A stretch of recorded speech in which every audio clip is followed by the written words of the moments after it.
ঠাকুরগাঁয়ে বাংলাদেশ জাতীয়তাবাদী দল বিএনপির সমাবেশে একজন ভক্তের কাণ্ড দেখুন। পুরো ট্রাক সাজিয়ে এনেছে ধানের শীষ দিয়ে। দেখছেন যে পুরো ট্রাক কিন্তু আসলে ধানের শীষ দিয়ে সাজিয়েছেন এই ভক্ত। তার কিন্তু কোনোই পদ পদবি নেই এমনটি তিনি জানিয়েছেন।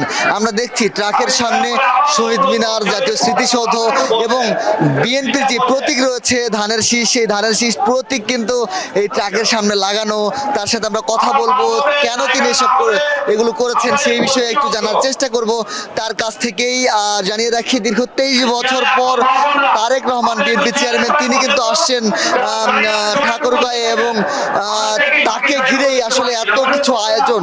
আমরা এতদিন যেমনটি দেখেছি যে মানুষ আসলে ধানের শীষ দিয়ে তৈরি পোশাক পরে কিন্তু আসলে পোশাক পরে বিভিন্ন সমাবেশে এসেছে, কিন্তু এই মুহূর্তে আমরা একটি ভিন্ন চিত্র দেখছি যে ধানের শীষের একটি শহীদ মিনার যেটি দেখা যাচ্ছে, ধানের শীষ দিয়ে একটু শহীদ মিনার কিন্তু আসলে বানানো হয়েছে। এবং পিছনে যদি আমরা একটু দেখাই, সানশাইন আটা ময়দা সুজি,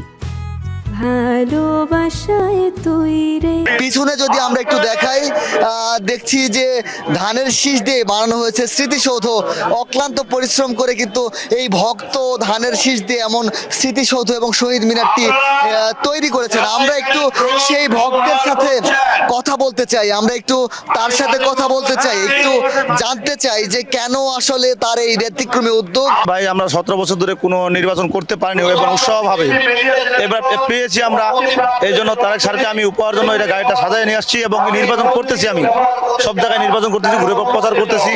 আমার ট্র্যাকটি সাজাতে সময় গেছে 9 দিন, খরচা হয়েছে মোটামুটি 42,000 টাকার মতো। 4 পন গড় গেছে, 4 পন ধান সহ গড় সহ কিনে নিয়েছি একবার ধান সহ। আমি ডাইরেক্ট কৃষক, আমি গাড়ি চালাই ড্রাইভার। কারণ কি, আমরা তো আসলে বাস্তবে আমি কিন্তু ভোট এখনো সরকারি ভোট দিইনি কোনো সময়, জীবনে প্রথম এটা পাবো। খুব ভালো, মানে সে ভালো লাগতেছে। এগুলোতে তাকে উৎসাহ করবো। শহীদ মিনার স্মৃতিসৌধ আমরা বাংলাদেশের জাতীয় পতাকা, এটা তো লাগবেই।